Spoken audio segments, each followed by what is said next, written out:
Hey, welcome back. Happy New Year, everybody. Welcome back to the Leadership Lounge.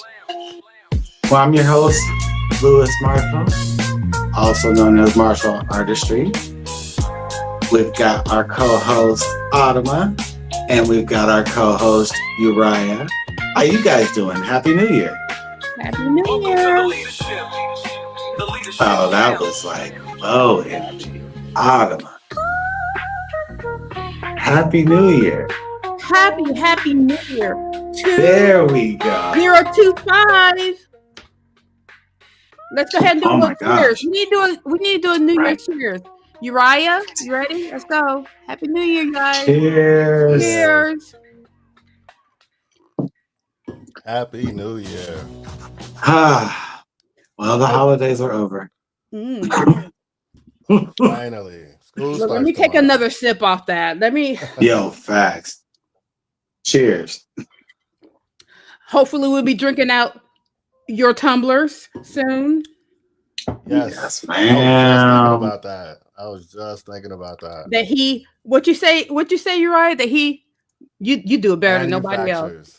That's We right. manufacture. Not just airbrush Stanleys. He's not sticking it on. Bottles. Stanley is a competitor. Marshall That Artistry part. is official manufacturers of water bottles with What? authentic art.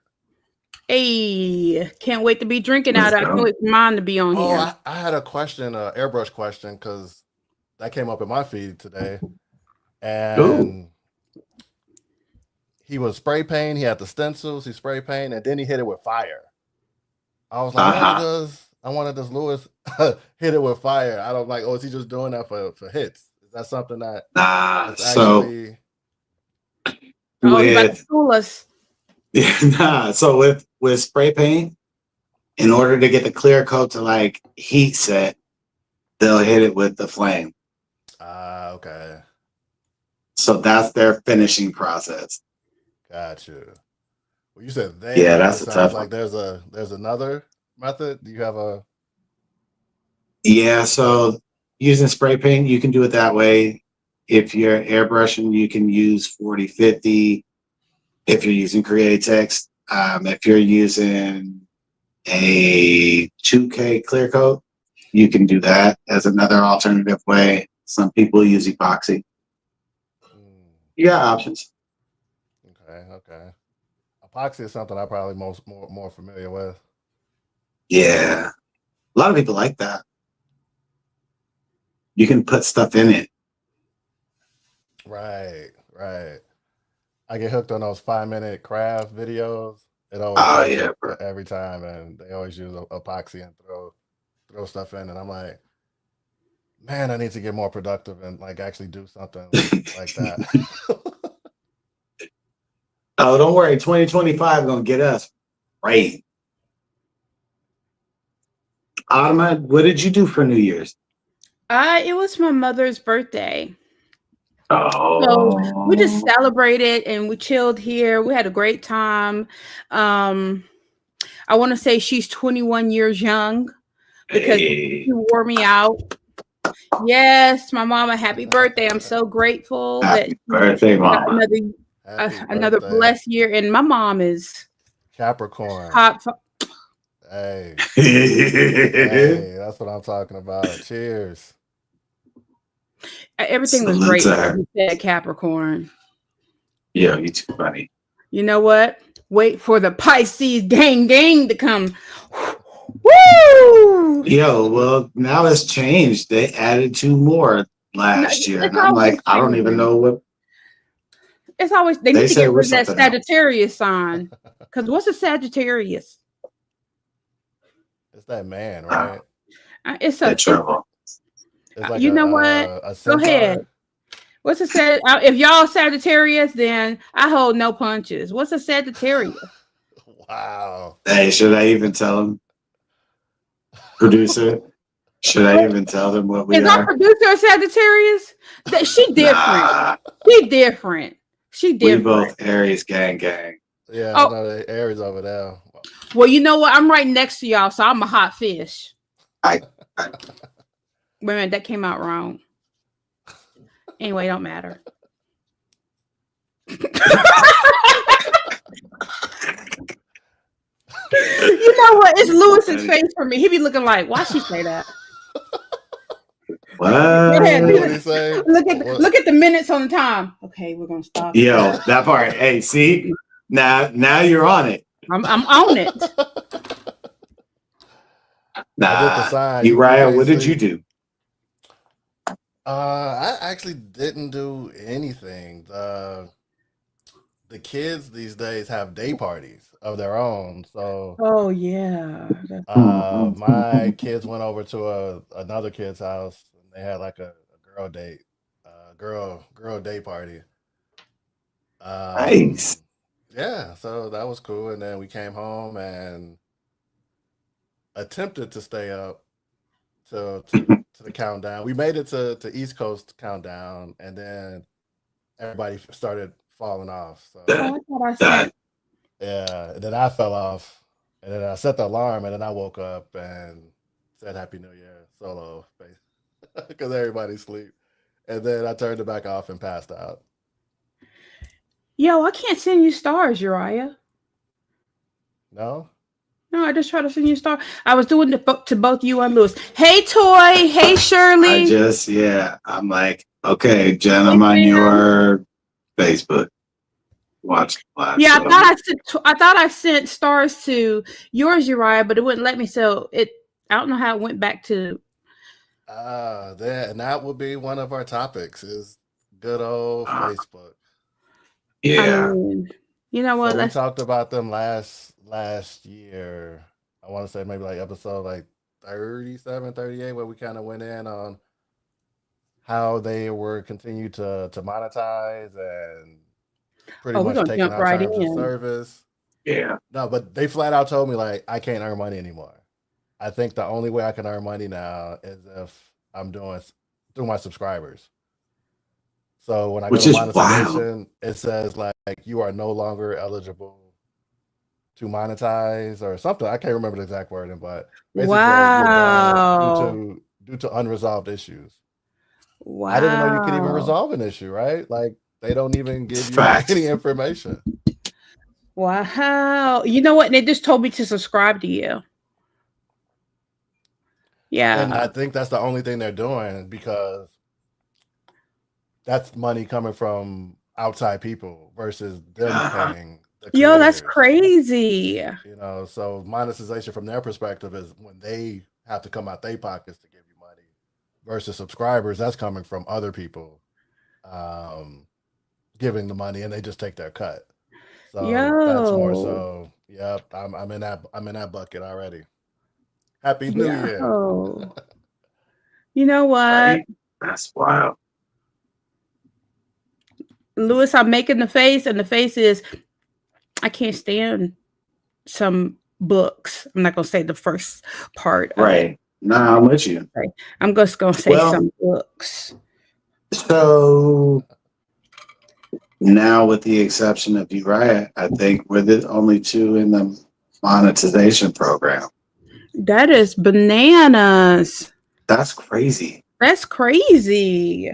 It's weird because it still says it. Like in certain screens, it still says it. But now that you're saying you can't send it, I couldn't send it. They just cut it off. Send it. Right? I just tried. That's crazy. That's bananas. Wild. And that's stars. So you're right. Think about that. In real time, what I'm thinking is check your business page too. Yeah. Yeah. You may have to switch over. In the dashboard. But but they're connected. Completely invisible on the Prophet Production. There's no way when I post stuff on there, nobody sees it. Like on business pages, they really want you to do paid ads. They want you to so they want you to pay to get seen because if I post it, nobody sees it. It doesn't even show up on my feed. It doesn't show up. But do you think it could be the music that they're demonetizing it, and because it's tethered to your page? No, I think that's the business workflow. Because I talk to other people where they was like they just can't get the views on their business pages, and they just have a different algorithm of like they refuse to give you free eyeballs. Like if you don't pay, you don't get seen. Thank you. The sugar, honey, and lemon and cinnamon. They can hear you online. Thank you, though. Tell them they said Happy New Year. My crew says Happy New Year, Livy. She's like, Toy, listen, I know I dog the Sagittarius, but you're different. You're different. Yo, that's hilarious. Gotta clean that up. God, I'm not cleaning it up. I said what I said. Oh. I said what I said. She said what she said. Booyaka, booyaka, booyaka.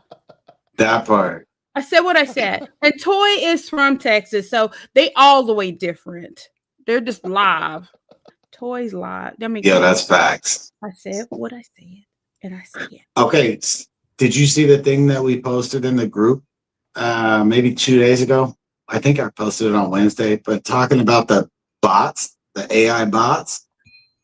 Oh, we're gonna go straight to it. Yeah, let's just get into it. Okay. Well, what before we go into it, let me just give a shout out. Welcome to all the new people. Welcome. Because we're about to get real dirty. We're about to get in case nobody knows, we're about to get real dirty with these bot things. And shout out for everybody right now who's on.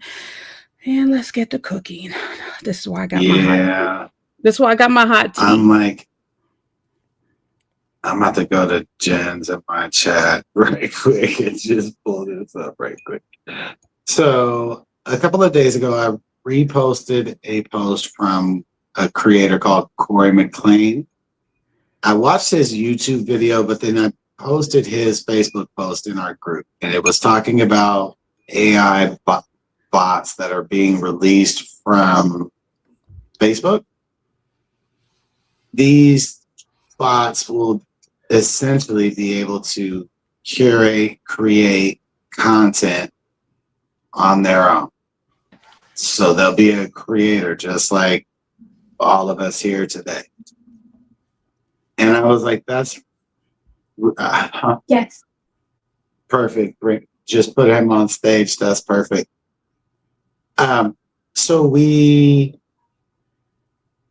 basically are going to get, it looks like we might get replaced or have new competition. So these bots will be able to essentially create and curate content, like its own independent content. And what I was thinking was, boy, isn't that an interesting time to change the terms of service? What do you guys think about that? Toy just said, I read about the bots. What do you all think about it? Let me just tell you, because I know if I get Uriah to go first, we're going to be here for like 9 days. So I'm just going to go ahead and just shorten mine up real quick and then watch Uriah come back with some high intellectual response. And then I'm going to feel like I should have went back to school. So I'm just going to go ahead and say mine anyway, because I didn't learn my lesson last week. Okay. So let me tell you about these bots. I'm mad that they are in my business. I mean, and also I'm also highly upset that with the same amount of intellect I put into the AI, now they're going to turn around and be like, what's up? We are here. And then on top of that, I'm upset that because Meta is not getting the resources that they assumed that they were going to get, now they are like, okay, since nobody wanted to pay or participate, I am now going to bully you guys on the internet. I'm going to be a big bully. Okay, I'm going to show y'all what's up. And I kept advertising and y'all didn't want to put in. So because y'all don't want to put in, let me show you what I'm about to do with the content that you guys have now taught us to create. On that note, I'm going to go ahead and see how quick that was. Now I'm on that note, you guys are coming in, and he's going to come in and be like, Adam, that was nice, but let me polish this off. You go like Mortal Kombat. Let me finish you. Okay, I'm ready. As I sip my tea. I feel partially hypocritical, but also I'm hating because they got all of the data to create the bots. Mm-hmm. I'm posting my little AI bots that I'm prompting and got to create the script for, where they have access to so much information that they could just run a model based off of one of us, right? Like, or combine, like they could get 10 of us and put it together and create one bot. CNN, I was reading an article and they were saying how the backlash from that announcement, they're pulling the bots down. And some of the conversations people had with these bots is hilarious. Like they were talking about, they asked them where they, like the bio said, I think the bio, the person's name was Livy, a black, a black gay mama of two. And when people asked them like, what's their background and who made them, they said, oh no, I was made by 10 white men, 1 white woman, and 1 Asian man. Yeah. But it's portrayed as a single black mom of 2. Which is crazy. So bizarre, yeah. With 10 kids. With 2 kids. Oh, I thought you said 10. I was about to go in. And then there was another one called Grandpa Brian.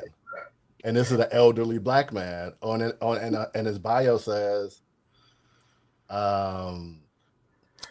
he's an elderly black man. And then this one got a little bit clever. They asked him what was his background, and he said he was created by a diverse group. And they solicited like 100 elderly black men from this not-for-profit group to develop them. And then but that not-for-profit group doesn't exist. It later confirmed that it lied. And then it just starts spilling the tea as to like why it was created. And it basically said Meta just used me as an elderly black man to, heartstrings on your emotions to get you to engage more so their profits rise. I was like, wow. Like, yeah, when I got to that part, I was tight. Yes. I'm done. Hey, so we have a special guest. Yes, we do. Sound effects. Yeah. It's Victor, Oh, so the coach. I'm always looking for a good fanfare. Listen. What's good, Victor? Hi, welcome. What's going on, y'all? Everybody, nice to be here. I'm sorry I had a few best laid plans. My computer, I'm like, it always decides to update when I need to not be, when I need to Right. be someplace on time. Right. I'm like, look, I'll get 5 different viruses and everything else, and then the one time it wants to be safe is when I need to be somewhere at a certain particular time. But it's good to be here. Technology. Listening. Yo, thank you for being here. Thank you. Welcome. It is good to So be. Victor I came in on a good time. Go ahead. Victor is a friend of mine for like 30 to 20 plus years. I'm a good friend with his sister. I've known her for like 30 plus years.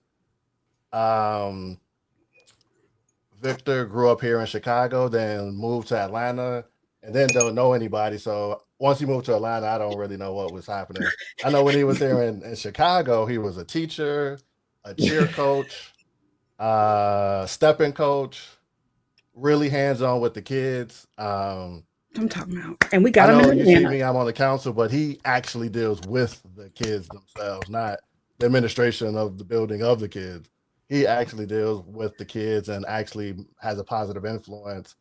And recently he's opened his own business, Coding with Culture. And this is a program that's designed all about, teaching our people coding from kindergarten all the way up to adults. I will hand it off to Victor to put in anything else he wants to add for his intro. Yeah, Yay. absolutely. I think and I see you're a fellow ATL person, so yes, I am. You know what? I'm so excited. You knew to come on to the South. Hey. If I'm staying shy, thank you for bringing him over. I'm actually technically I'm in Chicago visit. I will be back this week though. It's okay. We don't need. I quickly remember why I left Chicago. That's okay, baby. That's okay, hilarious. baby. That's okay, baby. We'll let them have you for a minute. Just come Right. on back. Listen, I told you this cold weather. Look, you never have to worry. At the best, I'll be a hybrid because I was like, I stepped outside today to take a walk. I said, oh no. I said my face hurts. It is cold. Tori and Shirley said hello, today. Victor. Tell Tori my and Shirley friends said hello. But I think we came in at a very interesting point. Why the work that, or I think what prompted me to go into starting an organization, leaving the classroom full time, because we really, the thing is, and I remember specifically right around the pandemic. I remember that was like the first, big push towards machine learning, and everybody was like, "Oh, this is, the new cool thing." And I remember, checking Facebook and scrolling through, and there being something that said they were, it was like a kids fest or back to school or something was going on, and the New York Police Department brought on a robotic dog, and very, of course, they presented it through, all rainbows and roses, and then this dog was going to be able to keep neighborhoods safe and not have to. And I'm thinking to myself, well, even if we talk about machine learning, right, or artificial intelligence, that's not based on nothing, and so when we talk about how pervasive that can be, and I know there have been a couple concerns when we talk about the children facing things, but I think for me, too much of a good thing can always be dangerous. And I think that's what we're going to have to be as humans, where that reasoning will have to come in, is I think, realizing the AI is not going to go away, and it shouldn't, and we're also talking about an equity issue. That's my point of contingency with a lot of fellow educators, is if we don't let Black and brown children learn AI, how it works, how to use it, how to create it, they're going to be, we talk about the digital divide, will be even further, behind, I think, though. But excuse me, the Chicago weather is getting me. But I do think that we have to be knowledgeable, and we have to be, and it's definitely an ethical issue about, how much is too much, and then figuring out what that safe medium looks like. Because again, the models, again, when I saw that AI thing with Facebook, I'm like, I don't know if we necessarily needed to do all that, and I might be oversimplifying it, but then I would be concerned about it really disturbing our economic, not even just our economic society, but just the the social web as well. So I think, as again, everything in moderation, but also taking the time to roll it out slowly. I don't necessarily know if we need someone, content creation, and we want to make sure that we leave room for the creatives. And I'm concerned that that's not necessarily a part of AI, that, or a field or a genre where we need AI to necessarily come in and be a tool. So yeah, I mean, I'm like 50-50 on it. Yeah, it's a big conversation. There's a lot of moving parts to it. Mm-hmm. Yep, absolutely. And like I said, with education, again, making sure that kids realize there's still some, some thinking and some, reasoning that they need to be able to do themselves. And so I think, using it and keeping it as a tool, yes, but also being aware of, when was it too much of a good thing? And that's one of the things, again, but getting Black and brown children, especially, to see that, when we talk about something that is this serious, that is coming in, and that, again, every day there's a new way that AI is a part of our lives. So if, we don't get Black and brown kids into computer science, that's where it will become detrimental, without question, because if they're going to be talking about law enforcement and all these kind of things, like, yeah, we need people to know how this works too, and making sure that we're at the table that are feeding the models. I think that's the biggest concern I have, is that, like you said, the model, when you asked it, we don't know where these models are being built from, what information they're being fed. And so, we got to have diverse folks at the table to make sure that that part, I think that's the biggest potential for, it becoming dangerous, if those models are not ethical, or how those models are sourced. But, and that's a good point, because I laughed so hard when it said 10 white males, 1 white woman, and 1 Asian male, because in corporate, that's considered diverse. Because the white woman is considered a diverse component. And then you have the Asian male, which is the 2 components. So you 20% minority right there. So that captures the affirmative action, basically, quota for corporate America. And I was like, the fact that it was so spot on with it, I was dying laughing. I'm like, it just told on itself. It told on Meta. Like this is what corporate America does. And you just because you claim you have got a diverse team, that diverse team doesn't address the diverse component that you just created. Like a single Black mom, there's no Black women on the team. So how can you identify with it? Right. Well, and especially I think it's problematic when you think about, how oddly specific that is, and then when you think about some of the, thought processes, some of the things that you hear and see, some of the preconceived notions about, single mothers and what that looks like, and again, I think that's one of those kind of like those, what they call the feelings that it's like, yeah. And again, out of all facets of, or the multitude of life experiences that Black women have, why would that be the one that you would latch on to? I mean, and again, I was raised by a single mother, so it's no shade there. Right. But I also am not ignorant to the fact of how a big part of America or society, period, feels about, the single mom. And again, how oftentimes that moniker is used as a bad thing or like an insult almost to the Black community. So yeah, that again, sometimes I think just too much of a good thing can be, dangerous. Definitely. Can y'all hear me? Yeah, we can hear you. All right, perfect. Let me see. I'm curious what you thinking over there. I have a question. I came with my questions. I stay ready. Okay, hold on. So what have you found with, like, I know that coming from our community, and then I come from a different communities where my family's African, but I was raised in the South, and I also go to a Christian church. So in the African community, AI and introducing, like, what your program basically introduced is very, like, they push us. And this is no offense to anyone, but I also know in, like, our community, even the church community, it's almost like a stigma, like, oh, learn about technology and coding and even AI. That's for lack of a better word, that's the devil's world. Or you're opening up.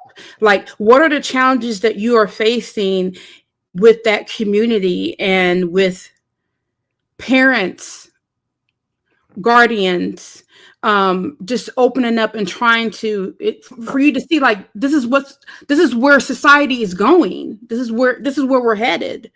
It's interesting you say that. I think one of the biggest challenges that I've had has been exactly that. Is getting the and I'll just say the diaspora community. So, because again, it's with, I think, people that have origins, that are, whether it be first generation or even, native Black Americans. I think a big part of it is that we don't, there's a lot of distrust with technology because we've seen, we're not mastering it.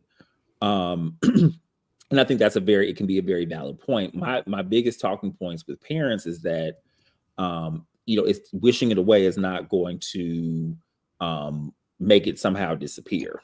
And so the thing of it is that, we do a very, very good job of letting our kids consume technology, but getting parents to see that it's the production of it that gets to understand. I mean, and I use TikTok. I try to come from a vantage point, because what's also interesting is that many times these are the same communities who allow, kids to sit in front of a tablet all day as a form of entertainment.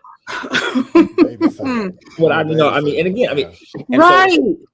I tend to find is that, that I will have people that'll say, oh, he or she is good in technology because they know how to use the tablet. I said, but the reason that we want the benefit for Black and brown kids with computer science is not necessarily just the coding, it's the problem solving, it's the collaboration, it's the, the rigor or the the perseverance that it builds, because when you make mistakes, it's a process. And again, trying to explain to parents that the brain is a muscle. So the same way, and also to your point, we have students that I would say probably within the Black American community is combating the sports, because we will have parents that will pay tens and $20,000s of dollars for their children to compete within, these very athletic leagues. And so what I tell them is that we know that there's a 99.9% chance, unless your child is living on a remote island, that they will come in contact with technology. I don't care what field, even if they are blessed enough to become a NFL star, NBA star. But it's interesting, and I think it's troubling, honestly, that there's so much merit put into that. And again, I was a PE major by trade, so computer science was definitely an afterthought. Our father is a computer scientist, and I initially wanted no parts. But once I kind of saw what an equity issue it was when I did start teaching computer science, and I'm like, yeah, we can't just have Black and brown kids looking at the front of these screens. And what I use them is the TikTok thing. And I said, all of the beautiful part about Black and brown children is we naturally possess their creativity. That's something you cannot teach by our kids. But the thing of it is that a lot of times what I find with students of other persuasions is they're willing to do the work and they're going to dig, which is why you have Black creators in TikTok, but the kids that are monetizing it don't look like them, because they're taking the time to say, okay, we'll steal everything that you all do, because we're not necessarily creative enough. But our kids are, I would say that's honestly one of my biggest climbs, is getting kids, because our program talks about HBCUs. We talk about, Black computer scientists, and a majority of my students to this day, if I look at my numbers, are still Caucasian. Because what's interesting is that how many white parent or Caucasian parents see even the value of their Caucasian student having an African-American male computer science teacher more than us. And I would say that is literally the hardest part of the job. I'm listening to you. You're giving so much right now. So I appreciate this. I want to say this part. I am a single parent, and I have 3 kids, and my oldest is 26. Okay. So he was very athletic. I was just, I'm blessed that all my children are very academically gifted. Okay. But the thing about that is, what I've learned from my youngest, who is 17 now, there is so much more opportunities. Like, the colleges are more so ready to just accept your child, especially academically, than they are now with sports. And that's because, like, in my home, I wasn't able to always take my daughter to go play the sports, but I was always able to take her to do community service, or help other tutor kids, or go to the library, or help someone in technology with her tech part. She's gotten so many offers from colleges, and it baffles me that now that technology is to a place where it's escalating so quickly, changing every day, and let's just talk about, we got someone that's now in office who is a big figure in the tech world. Mm-hmm. They have to, I almost want to shake. I want to shake people and be like, do not be afraid. Don't put your fear onto the young. Right. Don't put your fear onto the young. Yes. They can handle it. Yeah.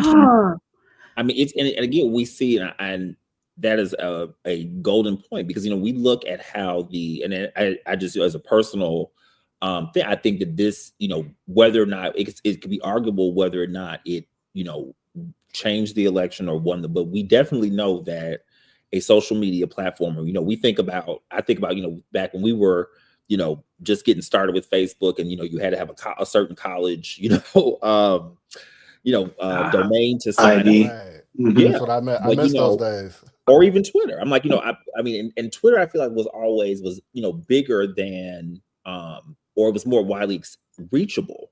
Mm-hmm. But in 2009, when Twitter was at its high, its highlight, we weren't discussing Twitter as a factor in a presidential election. Mm-hmm. Now not at all. Not even 20 years later, we are looking at someone who has become a advisor. You know, some arguably say he's actually the president. Who and really, I mean, yes, he's a car. You know, and I think he's definitely got his initial recognition from Tesla, but it went to an entirely different level when we started talking about social media. And so, like you said, I agree with you. It's like you do want to shake them because it's like, okay, well, if 20 years ago the saying was, if you want to keep something from Black people, put it in a book. Now it's going to be put it on a computer. But I think put it in instructions. Put it in something you got to read. Right. But again, I think the bigger slap in the face and what's even more frustrating is that they'll put a phone in the kid's hand at 4 years old though, and not understand that, okay, if they have to have a phone, which I think is a totally preposterous, because we managed to go play sports, we managed to deal with emergency. Come on. And as I told you, I said, not to be crass, but don't judge me, Vic. Don't judge me. No, but I'm pretty sure, and your baby's gonna be in my class if I got to come back to Chicago, so I ain't worried about that. Facts.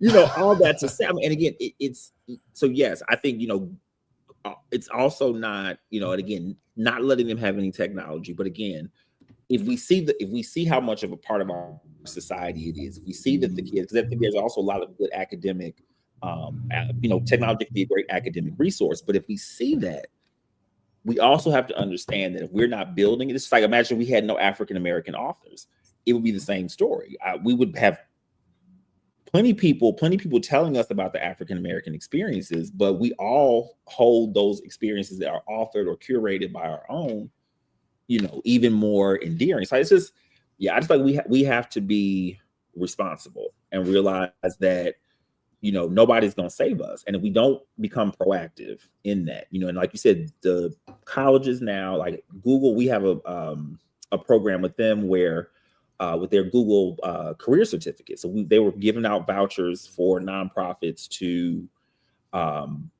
get these kids or got kids, young people certified in, data analytics, et cetera, et cetera. And I'm like, we asked for 50, we got 500.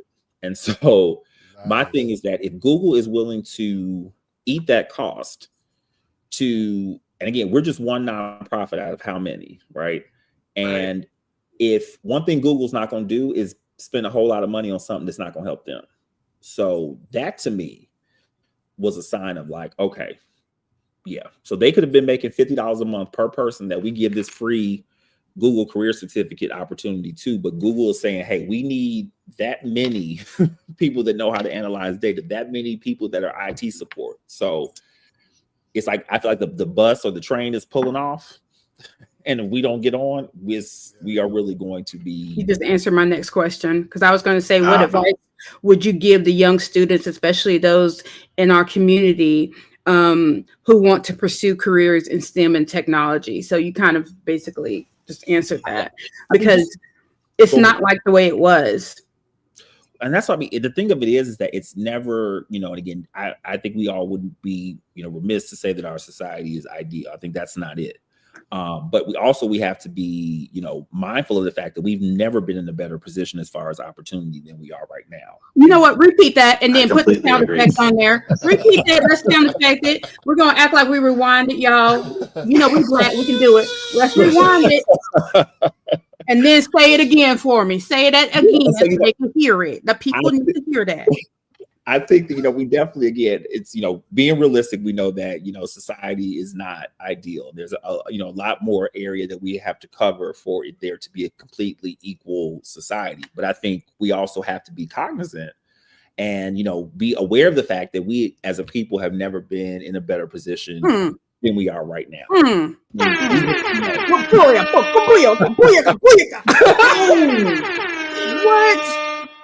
And so the thing we can't, because when we don't operate in that mindset, we do a disservice to the people who did help us get this far. I tell people, I'm very not happy necessarily with the outcome of the election, but the fact that 30 years from now or 30 years ago, it wouldn't even have been taken seriously. Like it would not have even gone.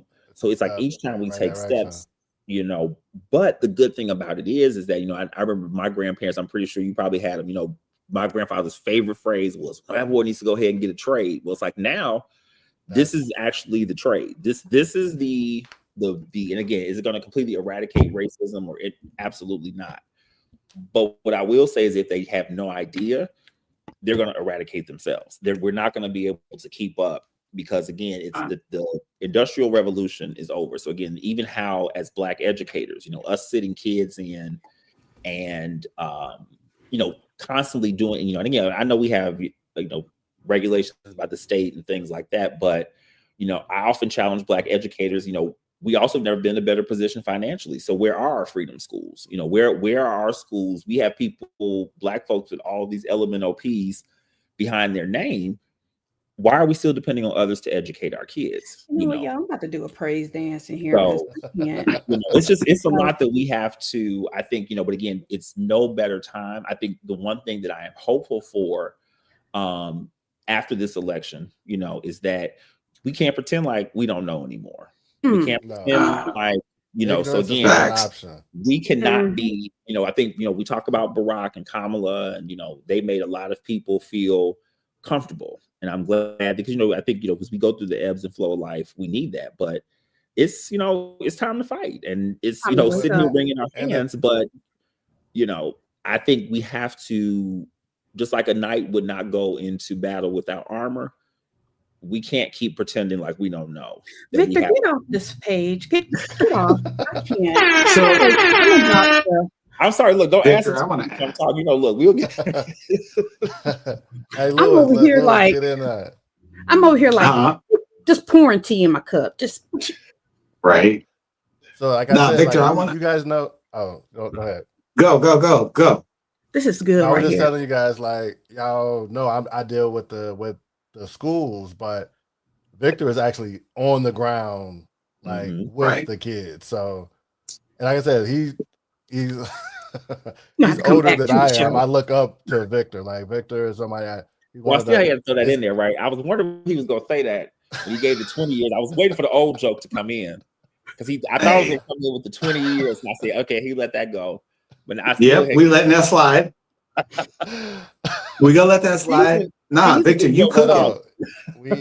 Cooking. He's like, it's only a few Black males that's actually aware. Like in the education society, it's just like you got your Black women, but it's so few Black males that are aware of where we actually sit in society and what we need to do to go to the next level. So that's why I'm really happy Victor was able to come onto the show, because he's one of the few people that I know that's actually doing this for real, like with the kids, like actually helping us as people. And that's where I wanted to ask my question is like, Victor, you clearly would have an idea of, for a parent out there who might hear this on the replay, what are some early signs that you see in a younger kid? Because I read in some of the comments on your social media post, you start really early, which I totally agree with. What are some early signs that a kid might want to have an interest in this field that we're all thrown into? Yeah. And I think, that's always the important part too, because we want kids to also, find an area or find something that they are passionate about, right? Or something that they are. But I think in the early years, when we talk about computer science, especially, is that it's a form of literacy, right? So every kid that we teach to read, we don't expect them to necessarily become a best-selling author, right? There's kids that are going to, after all the kids are exposed to those things, to at least be basically literate. And I would go as far to say the only source of information that comes close to the amount of information we consume from technology would be books. And so if we look at the English language or whatever language, that native language that a child learns, we don't tell kids, well, if you have, math aptitude, just work on that.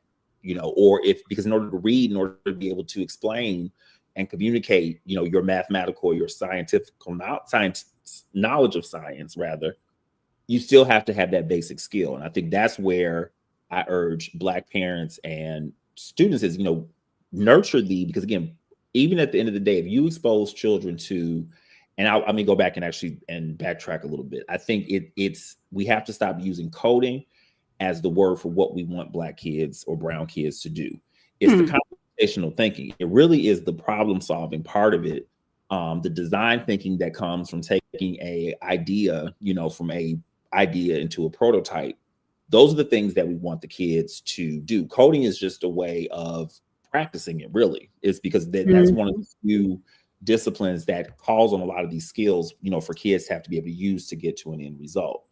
But I think that, once you see the kids are developing a interest in it, really get them immersed in diverse experiences, because the beautiful part about technology is that, coding is the I would say a fraction, even less than that. There is something smaller than that behind the entry. There's so many different entry points into technology, whether it be fashion, whether it be, music, whether it be, law. I mean, if law enforcement, if you have a basic understanding of, now I would just say technical literacy, right? You'll be at a vantage point that someone who doesn't have that in any field would have. So I think, again, just really nurturing all kids at the beginning, early on, get them and again, it doesn't necessarily have to be a computer based, but things that are requiring them to think. They're just not consuming information, and that could just be a discussion at family dinners. I tell parents that's the first place where kids can start getting into, thinking algorithmically. How do I take a problem and divide it into these steps? Those are the skills we need Black kids to have, because the skills that require very little, or I would say is more, manual labor, or doesn't require as much doesn't require those skills. That's where the machines are coming to take over. Like, I went and got coffee at McDonald's. Yeah. There was one person, 6 kiosks, one person. I checked into a hotel for a conference last week. I didn't speak to a physical employee the entire time, from check-in to check-out to what? Yeah, I mean, and so I think the thing is that Amazon store. Have you guys been to an Amazon store? No, I haven't. It's wild now. Yeah, you just walk in and walk out. Like, you scan in. You put. I feel like I'm stealing. You walk in, put stuff in your pocket or put stuff in a bag, and walk out. Yep. There's no. Let me read these comments right here. Toy saying, I want to catch toys. Toy says, I'm exposing mine now. She has an engineering mind, very different than her mother at her age. I'm learning and nurturing it, which is what you just said, Toy. That's where it's at. And then Shirley also said, leveling the playing field in society. I mean, at this point, society is forcing. It's forcing us. And I love what you said. That needs to be a shirt. You need to go ahead and do that. The industrial part, it's done. It's over. It's over. Yeah. And where we're going, especially, okay, I'm going to say this. I'm actually going to watch my words for once, y'all. I'm going to watch it. I'm going to watch it. I'm be good. With the technology that we're now having, being able to put robots in the home, being able to taxis and cars and all types of stuff, it started with a little vacuum cleaner, but now all that stuff, it's now becoming a world of have and have nots. Yep. And those lines are more easily. Speak on that. It's becoming a world of have and have nots. And I know that our community started as AI art generating, but it's beyond that. The AI art part is giving you the skills on how to, I hate to sound like this, I'm going to say it, and I'm not going to apologize. So, okay. I mean, it's like we're cavemen, and now we learned how to start the fire, and now we're building the wheel. So even if you're not interested in AI art, it's actually bigger than that. It's giving you the structure. And if somebody like Victor it's different. I love being a woman, okay? And, I love it. But it's great when you have a Black man or someone of that stature wanting to give this to our youth. because it comes across differently. And we just need to wake up. And I really love it when you said the industrial part, that part is we're literally digging that down the ground. Right. I mean, and nothing that no part of society that we are asking kids to be productive parts of is doing that anymore. Right. And I think that was one of the bigger frustrating parts for me as an educator after 2020, because it was like, once we're kind of thrust into virtual learning, it was like, okay, people are like, oh, education has to change. And I was really hopeful that the one positive takeaway from that crazy time was going to be us finally revamping education, because as educators, we've been talking about it, the kids are pushing back. And I think, we've heard one of the phrases that drives me crazy as an educator is, these kids. And as I often have to remind my colleagues, it's like, that's who's in front of us, that these are the people. And if we don't start, and I'm not saying tailoring it to let the children run the classroom, but again, this is the technology. So the world that they're being prepared for is a reflection of who they are, because they're nothing more than products of society. So if, we're talking about, oh, everyone can learn on YouTube and, this is so great, and we have all of these different things, then how are we still sitting kids in, classrooms that are the only common thing these kids have is an age, But like you said, we were preparing kids to work factory jobs. We didn't really want too much free thinking. Somebody that could go in, take simple instructions and replicate it and do it over and over again well, and really not ask too many questions. There's no part of our society, I would probably say even the most remote part of the world, where that's a way of life, or where that is even going to be beneficial or profitable for those skills to be, had. But like you said, I think a lot of times where we have to start as a community is stop expecting, I think it was Audre Lorde who said the master is never going to give you tools to dismantle his house. But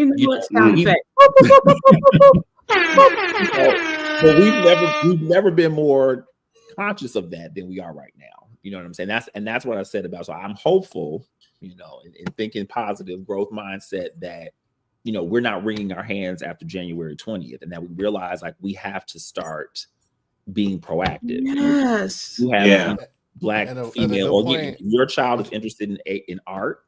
Yes, because what AI art is, and I think you hit the nail on the head, is it's the prompt engineering. So once your child understands the concept of prompt engineering, yes, get them, just like when we talk about sports, right?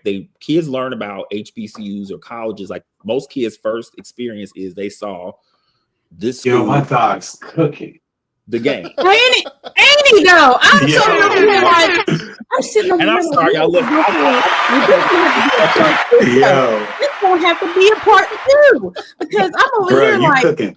I went to church this morning and I'm back at church. But I mean, we have to shorten that answer. We have to start to be accountable and be accountable. But again, we have these opportunities. You got to get our kids involved. I love what Toy did with her daughter. About the purple unicorn. Her daughter was drawing purple unicorn. They got together and did AI art and made it come together. And what Lewis said, and you can subscribe to her on YouTube, Toy. You'll find her on our page as well. I also love what Lewis said last night when we were all in group chat about he was teaching his children prompting. And I love what Uriah does with his every time he creates something, he's getting their critique. I mean, like, and seeing what they're doing. He's introducing, like, do not hold these babies back. They are sponges. Let's get it. This is a time for us to change the structure on how we are in the society. This is a time, I mean, especially we really need to say what it is, because us people of color, we are now becoming the minority. And okay, sorry, with judgment. Yep, I'm just gonna say it. But we need to educate and not teach them to be afraid. Just like how we watch, how we screen the movies for our children. You can screen newsflash. Okay, that was very dramatic when I said that. Newsflash. You can screen the AI. You can screen what you want your child to learn or not. And I'm pretty sure if you talk to teachers, you can say, this is what I deem appropriate for my child and what I don't deem appropriate. Right. Like, please don't hold these babies back. Well, and I think it has nothing to do when I look at it. I mean, I have been fortunate to teach. I think I've also been very, methodical in the fact that even in the classroom to teach in diverse environments, because I always want to know what our babies are up against. I think, I've definitely been unapologetic about being an educator that advocates for Black and brown kids, but you got to know what else is out there. And my observation is that the only thing, literally, as cliche as it sounds, is exposure and opportunity. Our children, when I talk about the things, the rigor, the ability to be able to persevere, like you said, to think, to innovate, right, to problem solve creatively. Like our kids, that is a part of who they are down to their DNA. But again, if, like you said, if all I'm doing is telling, my kid is creative and I'm just, again, I love dance, love the sports, but you have to diversify those experiences, because it's not that white children are superior or more talented. It's the fact that they are exposed. They are exposed. That's it. And you said it earlier, it's how to think. It's not really the specific thing. It's how to think about a process. And that's what coding helps you do, because you think about each step of the way. And if you miss a step, you got to start over. And that's, like you said, that's a muscle in the brain where we're not exercising that as a community well enough, in my opinion. Yeah. Victor, you might not know, because like I said, we haven't talked in a while. Like we known each other a while, but everybody does their thing. But I'm the chairman of the local school council now, and at local school council advisory board. So this is where you're not just gonna slide over there. I'm in the district that Victor used to teach us in. Victor used to teach here, and when he moved, I was still Did I have Kylie yet? Mm-mm. Yeah, I was still single. So yeah, right. I'm saying I've been getting along almost 10 years. Right. So me and Victor partied together. So he doesn't know me as local school counselor. He knows me as Party Uriah. No. Victor just had a flashback. He was like, "Oh yeah," and then we kicked it. Victor had a flashback. So I gotta catch Victor up. Like now, I'm on the local school council chair of the school and on the chair of the advisory board. That's awesome. So and like you just said, what I've learned is that I'm at LaSalle Language Academy with my two girls, and the biggest thing is ensuring the Black community has the math scores up. And the thing that I've noticed that they've created a crutch, because there's eighth grade level math, and then there's algebra. Right. Mostly everybody is in algebra, and there's a small percentage that's in eighth grade math. Guess who's 80% of that small percentage? Mm-hmm. Blacks. Right. So, and that's the entire Black community. It's not just Blacks. It's pretty much 100% of the Black community that's in that lower bracket. Mm-hmm. And the hard thing is getting those parents to engage in that, because being good at math is just like being good at coding, is just being good at thinking. And if you're not promoting that in the house, then how is that actually being taught? Because the school can only do so much. Your real teaching is at home. Right. And whatever you enforce, if the school teaches something and you just say, oh, that's not important, the student's not going to absorb it, even if they get an A in it. If the household doesn't appreciate it, then the kid won't absorb it to take it to their next level of actually learning and being a better human in society. Right. That part. But a lot of that too, though, I think it goes back to the point we were talking about earlier, you all, with the world that we're preparing students for, right? It's very easy to get, and I often have to, when I counsel Black parents or talk with Black parents about, educational choices and things like that, is that, one of the reasons that in my opinion, that Black students do so poorly in math, or are doing poorly in math, is because the same reason when we kind of put it in this, this box where they get used to it being just, regurgitating facts, or I know my multiplication. It's like math is really a way of thinking. So it's not that we expect kids have to go out and solve for X, right? And I mean, now, of course, some of them, depending on what they do, you know, but like, well, just some parents like, well, why do they need to learn how to code? You know, because AI can write code, but it's like, if I don't know the prompt, and in order to be able to write the prompt to get the code that I need to have an understanding of logic. And logic is something that touches on animals, even, you know, a rhinoceros has to use logic to decide. Dog eat Okay, dog. do I go Like, here? You are giving it today. Right? You are giving it. You cooking. I think that's where we have to, you know, start looking at, you know, and like I said, the value of math. I mean, and then again, this is something that, and I think that is part of where the cultural, you know, and I think one of the things that they've taught us is that caring about our, caring about our culture and is not important, because mathematically, math is inherently Black. Like, the Egyptians already had it figured out. You know what? I'm gonna need for you to rewind that, and we need a sound effect. I'm sorry. Go ahead. Let's do it again, y'all. So, Matrix. So, you know, I think, you know, we have to, you know, stop doing away with the fact about, you know, using the terms that Black students are not good in math, because, you know, math is inherently Black.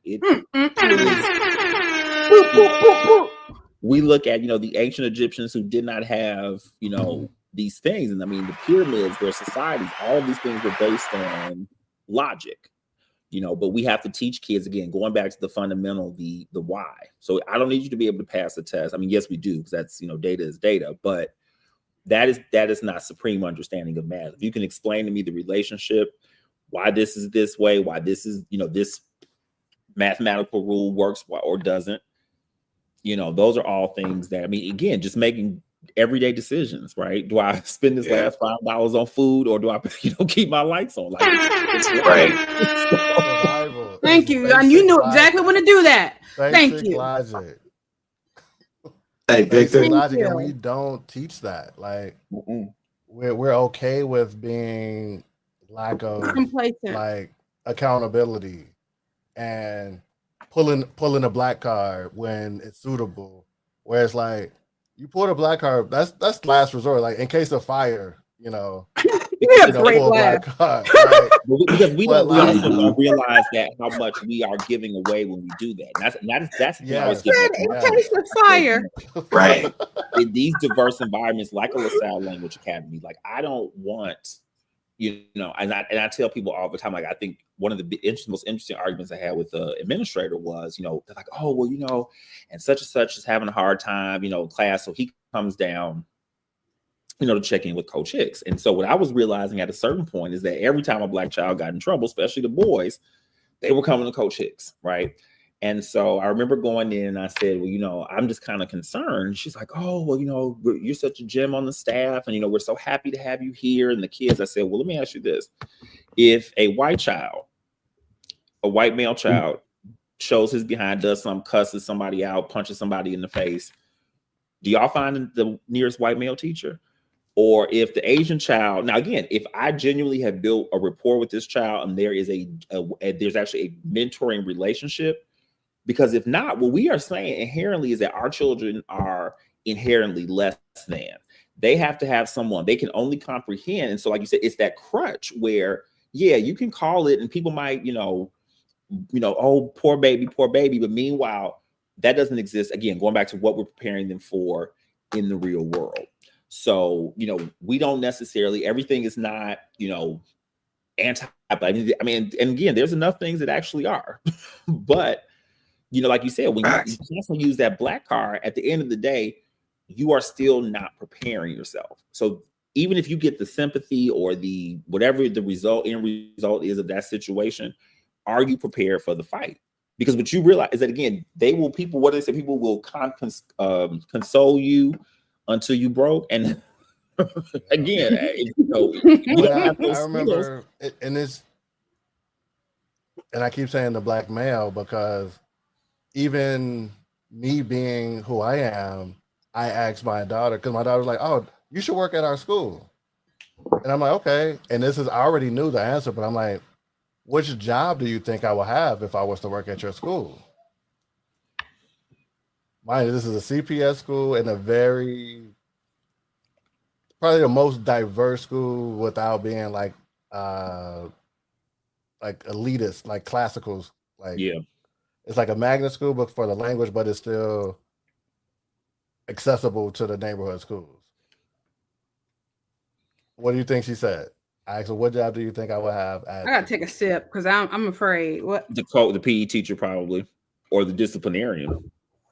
The principal? the janitor? Oh shit! What? Oh, Hey, this is Oh. Uriah's child. We're This is talking our about. child, right? Well, This you know is- what? I gotta drink hot tea on this one because I drink water. That's why I went.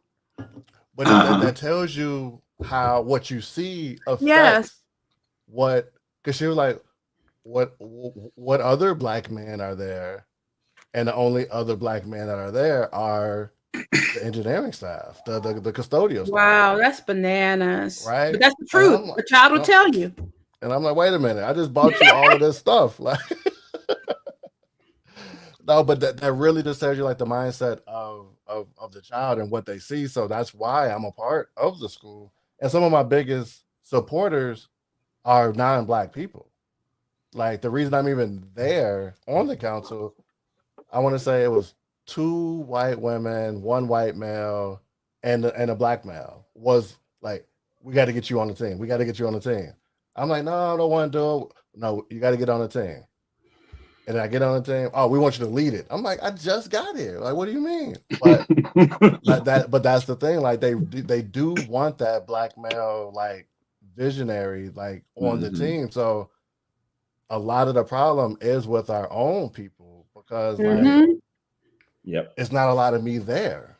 Like every room I walk in, I'm the only black male. Yo, say that again. Degree. A lot of the time, when I walk into a room, I'm the only black male.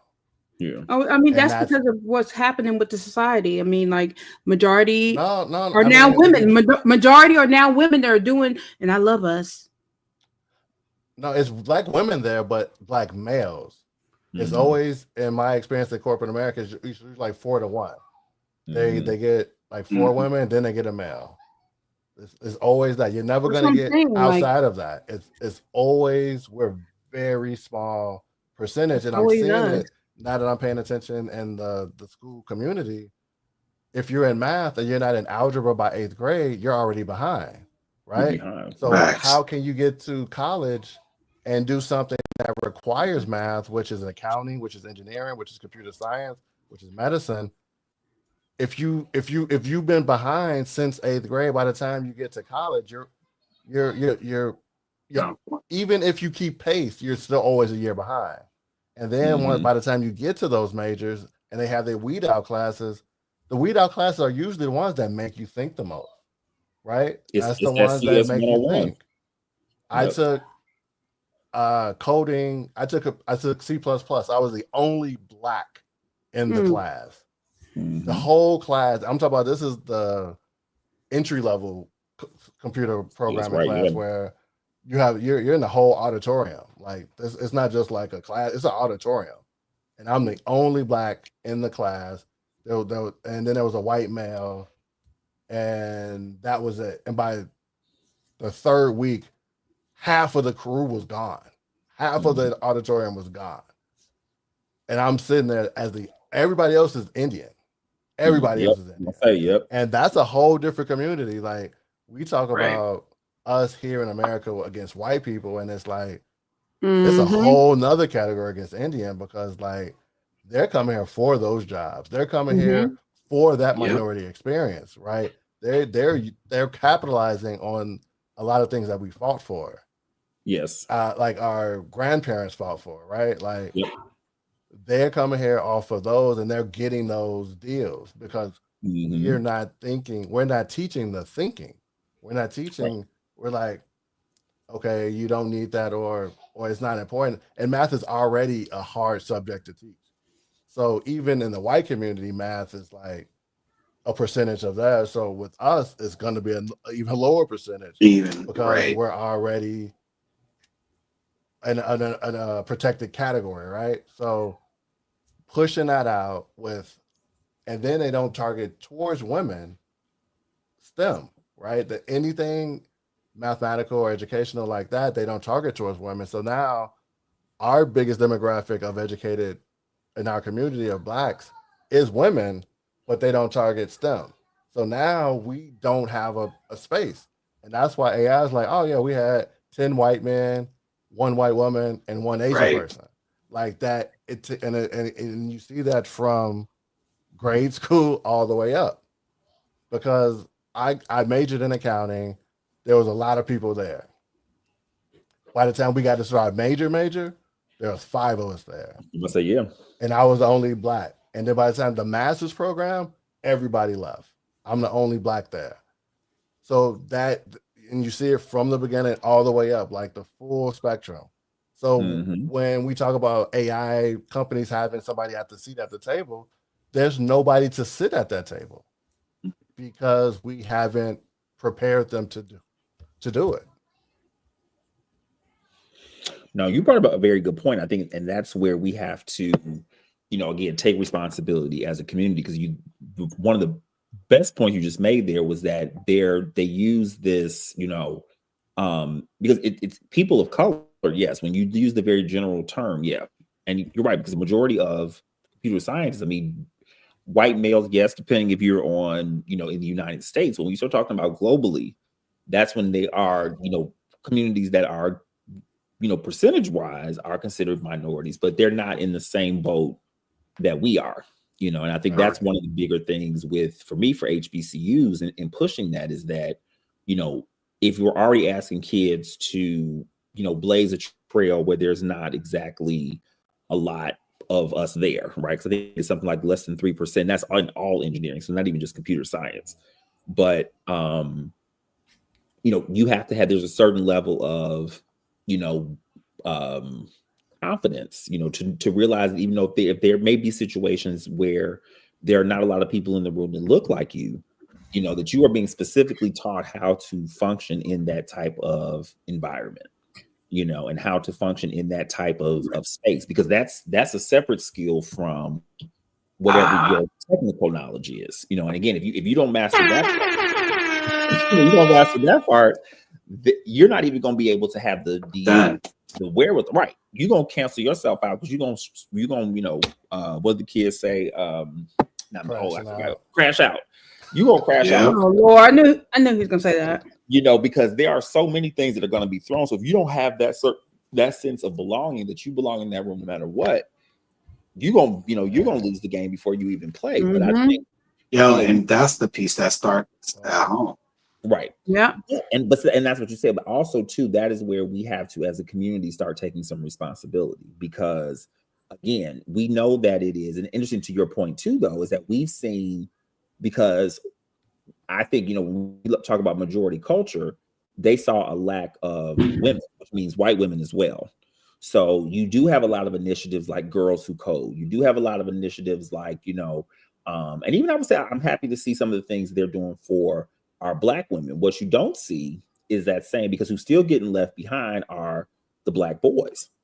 You have very few programs that are like, okay, we need to look at, and that's why I implore the basketball coaches and the football coaches and things like that. It's like, partner with these schools. You have to start having those conversations, because again, we talk about the village, raising the child.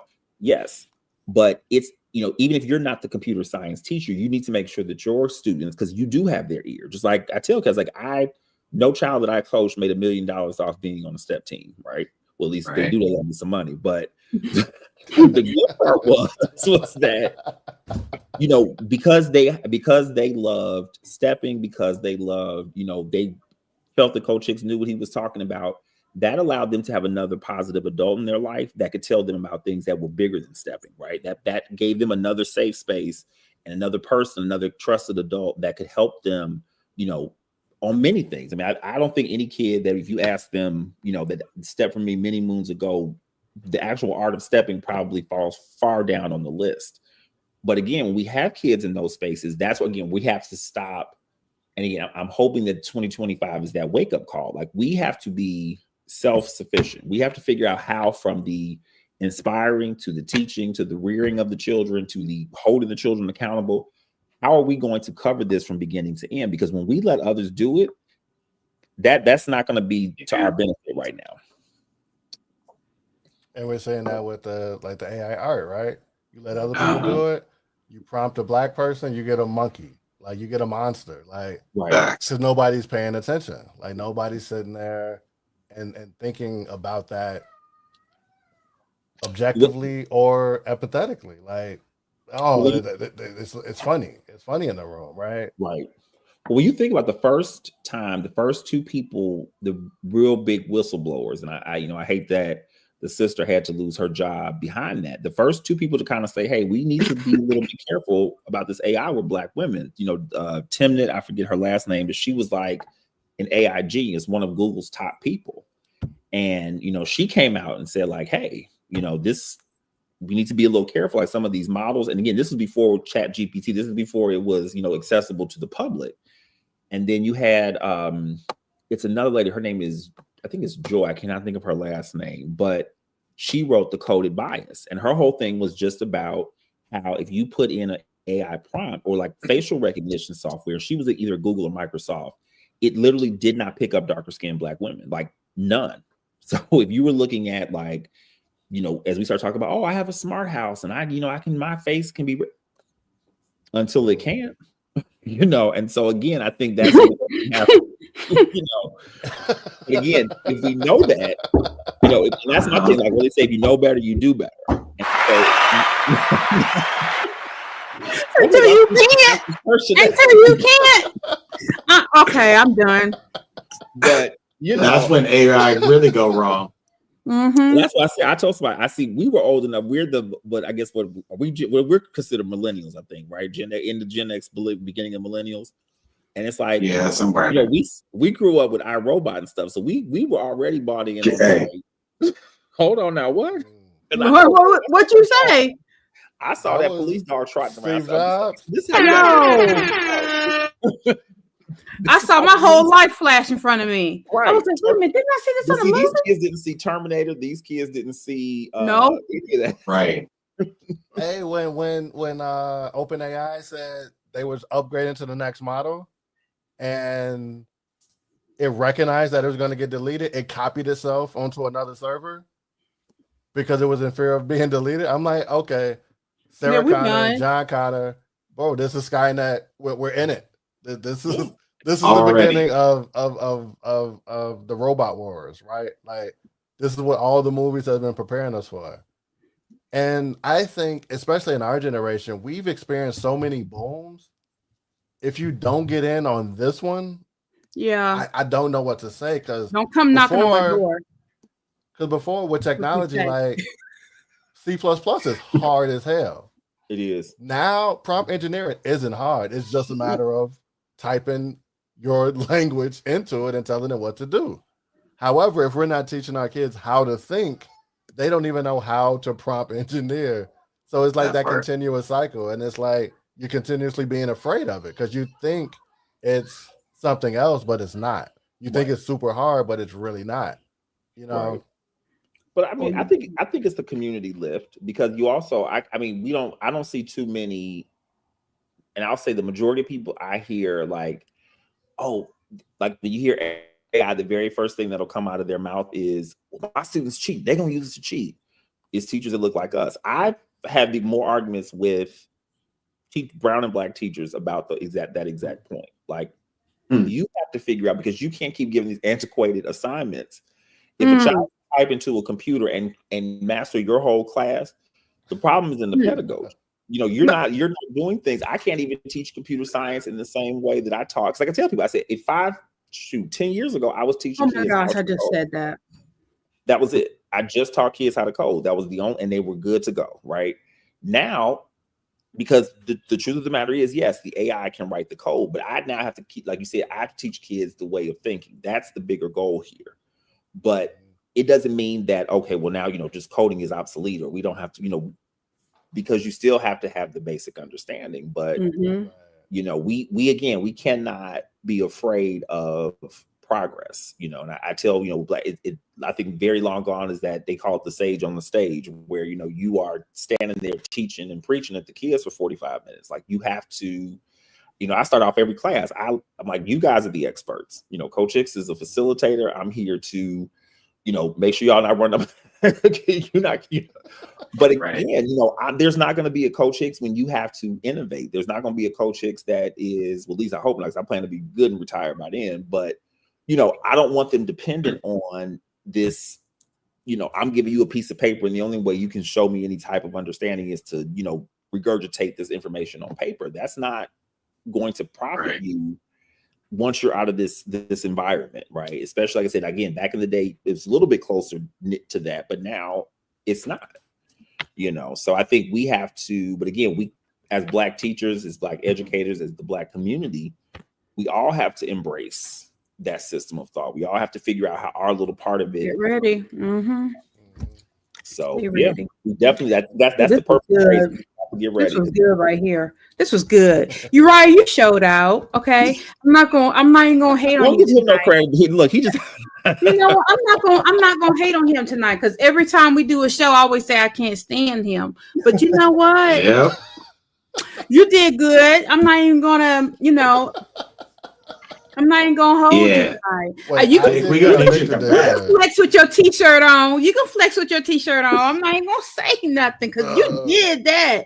You did that. Look, you did that. You did that. Right, that's why I said like Victor, you I know showed you guys, out. Victor listen, is Hey, man. I'm in good company. I look up to I love you, talking to man. Black folks that want to talk some sense. I don't want to talk about Sexy Red and Okay, listen. Hey, bruh. Hey, when I You met came Victor, through the whole I was Thanksgiving at meal. a party. We was at a party, and I'm being, typical Uriah, and he's talking. I'm like, wait, he's making sense.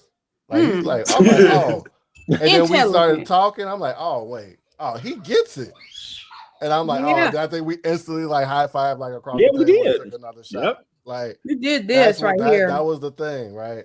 So I'm like, and then fast forward to now, we're all in different spaces. I'm definitely not that same person. Like now I got two girls that I'm like developing.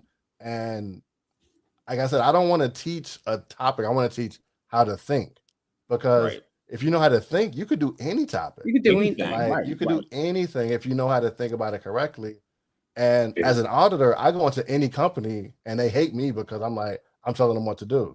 But because it's not that I know that company, I just know how to think about business. problem solve, And yes. every business works the same way. It doesn't matter what business you're in. Every organization, every business operates the same way. Right. So they hate me coming in, and that's usually why Adama says she can't stand me, because I usually say something very, I be ready to go. and- Victor, I be ready to go. My dreams used to be so big. I be ready to go. And he's just like, okay, now that we're done with that part. Yo, once a show, And I'm she just like- says it. I'm like, okay, well, anyway. But Victor, Victor, you're gonna have to come back. you need to come Yeah. back. Like, When I tell you all, like, I am always here. I'm usually open. So Sunday's your day. Please let me know. you opened up It the is. 2025 if you're gonna be here in show for us. Chicago, you're gonna You be here in opened it Chicago. up. We could set up right here. Okay. Like I got two mics. I'm going to do a Black History unit with the school in Atlanta next week. So I'll actually be in Atlanta next week. But then after that, I'll be back. So we can definitely Listen. set that up. You opened up the 2025 show for us. And if it looks like this, Ooh, Hey, I had to it's give y'all only- the Beyonce halftime performance. We didn't. That was the Cowboy Carter opening. listen. I'm I telling got my you, horse here. After the game, I'm gonna exit on the horse. listen. yeah. Don't that's let me. You know, I funny. start. I'm trying to be professional. I hadn't took out the glasses the whole time because you were feeding me so much knowledge. Listen, I You mean, said the horse is love it. coming I out. tell you, it's just, but that is Put our boots on.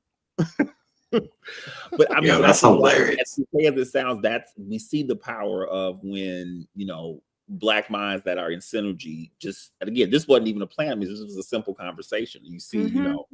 and I think we just have to be more deliberate about that.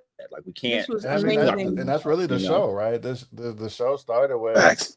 So many people Louis on here. just talking. Toy And even then- said this was very good. Toy said this was so good. People were saying exposure to opportunity. I mean, people were actually engaging in this. This was really You need to be out here. I need us to do a couple of shirts. We need to get some.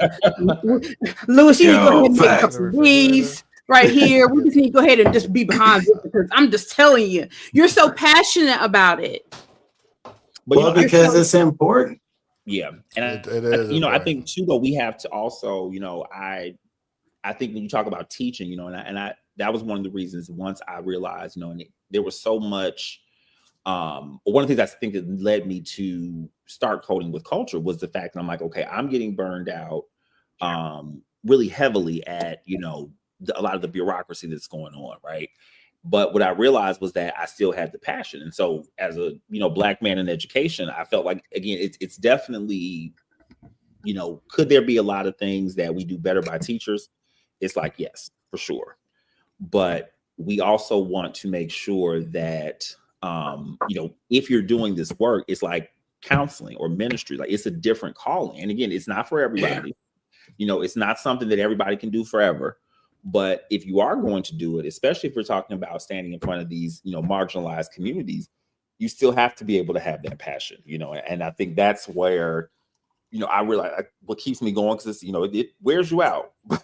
But I feel like it's a sense of purpose that, and knowing that if we do this the right way, it can give our kids, or at least those kids that I'm responsible for, doing my little part in the world,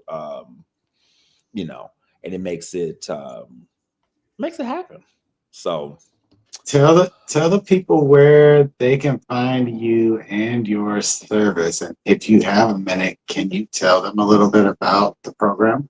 Yeah. So we work, Coding with Culture basically focuses, our mission statement is we want to build a kindergarten through HBCU pathway in computational and design thinking. So basically getting kids to use problem solving skills and developing them into, thought leaders who will use those skills to hopefully come back and improve their communities. And so we do that with three folds. Our more child facing is our one-to-one. So we do virtual classes. So it's open to kids across the world to do what we call culturally responsive computer science. So kids are going through the design aspect to build a app. One of our courses is the design of Black superheroes. So we talk about representation in gaming, why that's important, the lack of Black protagonists in video games, and then that goes into a coding lesson where the kids research the Yoruba gods and goddesses, and then they go through storytelling, a whole piece, and then they actually code and program a game through that character. So again, the coding part, but also teaching them how to connect these skills with things that they're already passionate about. I'm also really, really big on teaching entrepreneurship. So all of our coding units, to put it simply, end in some type of pitch, right? So we do the video game unit, the HBCU app unit, and those kids in that cohort participate in Shark Tank. So they build a brand around their app. We talk about, everything from color theory to, because again, I don't want, I think the beauty in the Black brain is that it is so diverse. And so we can really give them opportunities, but we have to be deliberate about teaching them how these skills translate into already building upon the strengths that they have. So all of our stuff, our website is codingwithculture.com. So again, our virtual space, parents can sign in or sign up.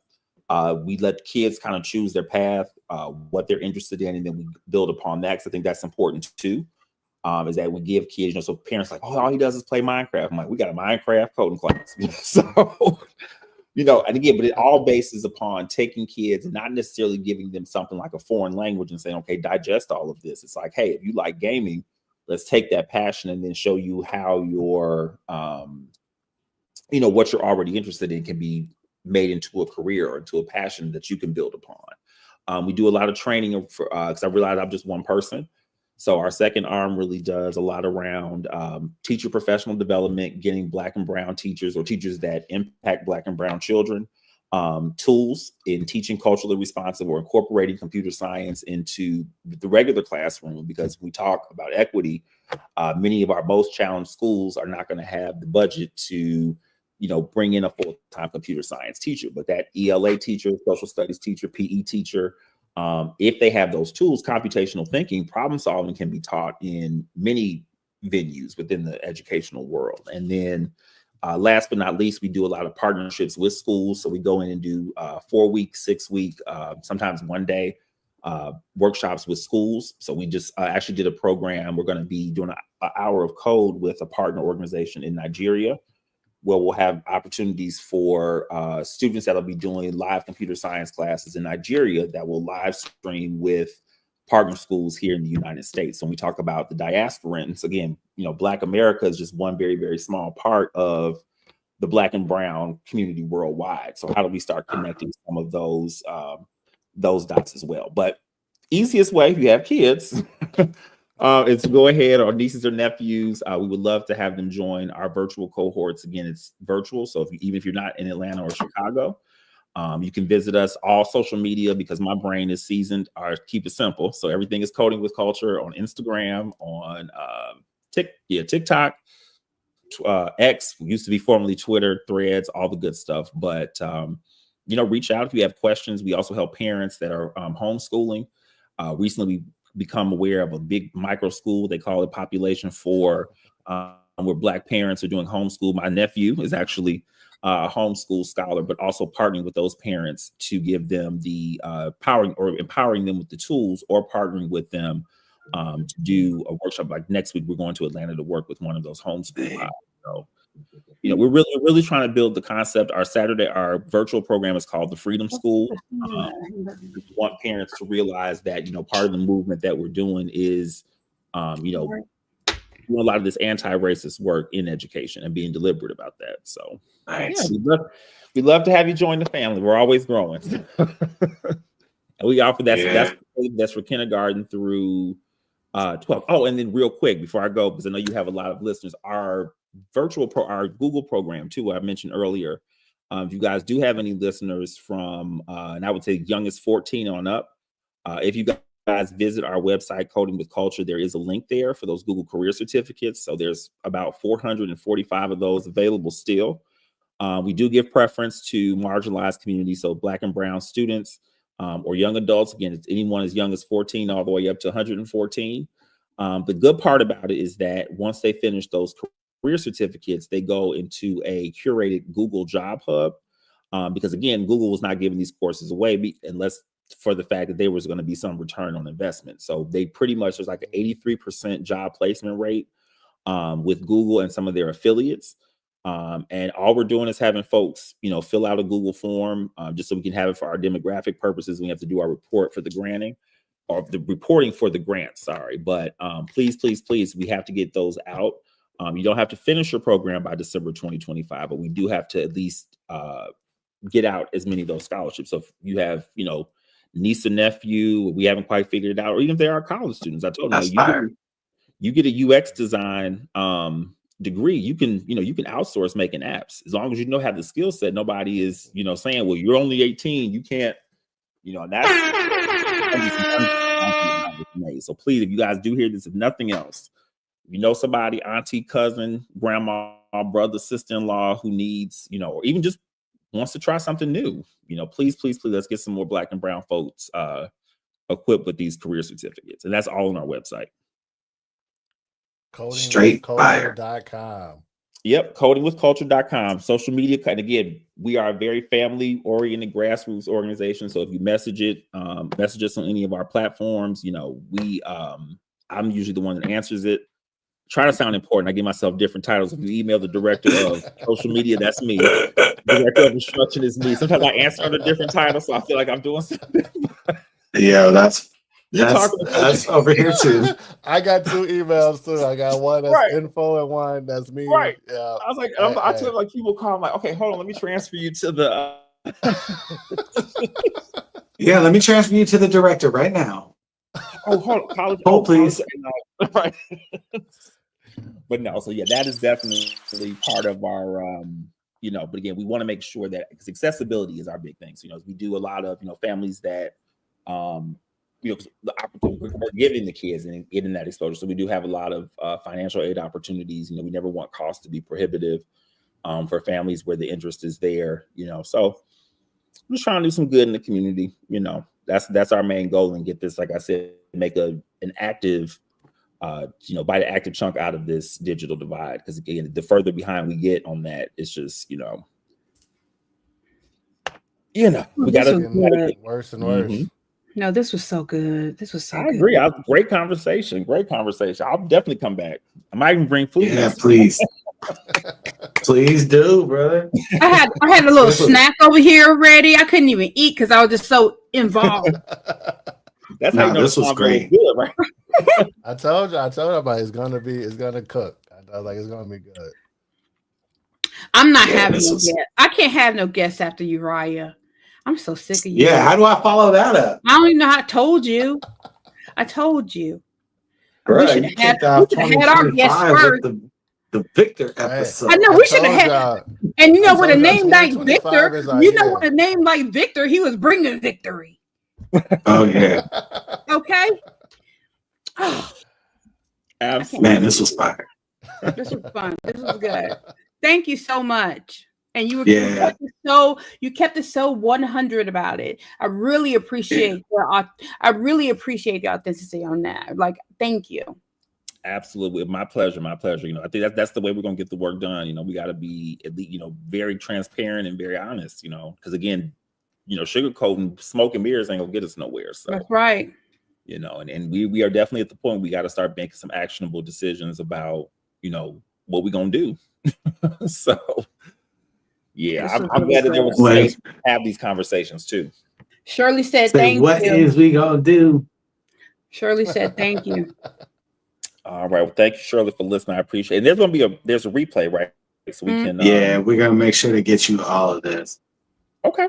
Well, I appreciate it, guys. Thank you so much for having me. Thank you. Thank you for being here. This is awesome.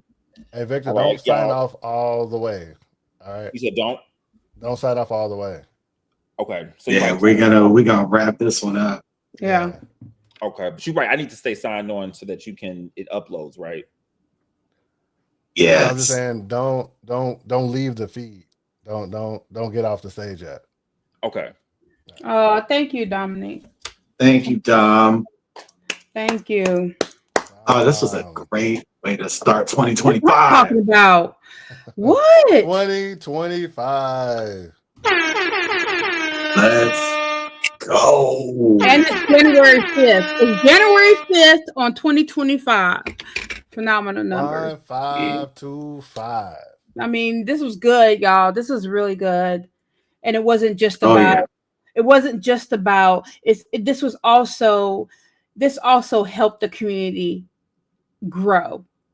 Like the backing behind what we all do and love.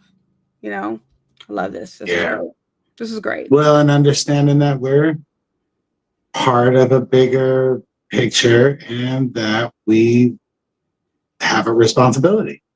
Okay, Uriah, I like you this week. You were awesome. Hey. Thank you. Yeah, Thank you're you. awesome. I get my first actual, Who's the man? You, the man. Big, strong, black man. She's something else.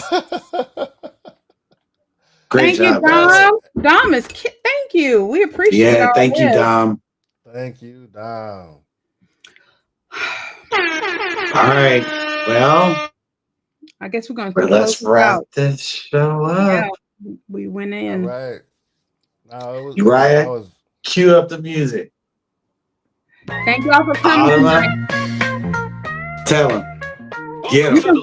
You can find me on Facebook, LL Leon. Just if you need me, just DM me. You can find me there. You can also find me on Fanbase, and I will eventually remember all my addresses.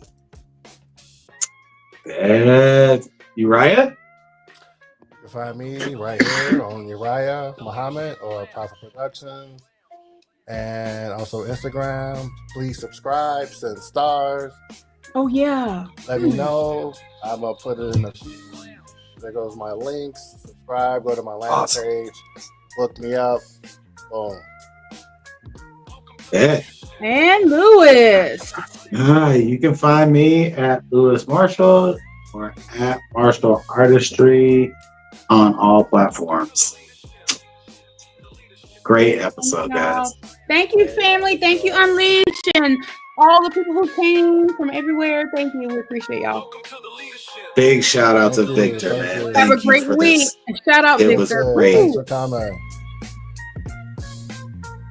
All right. As Have a great always, week. we'll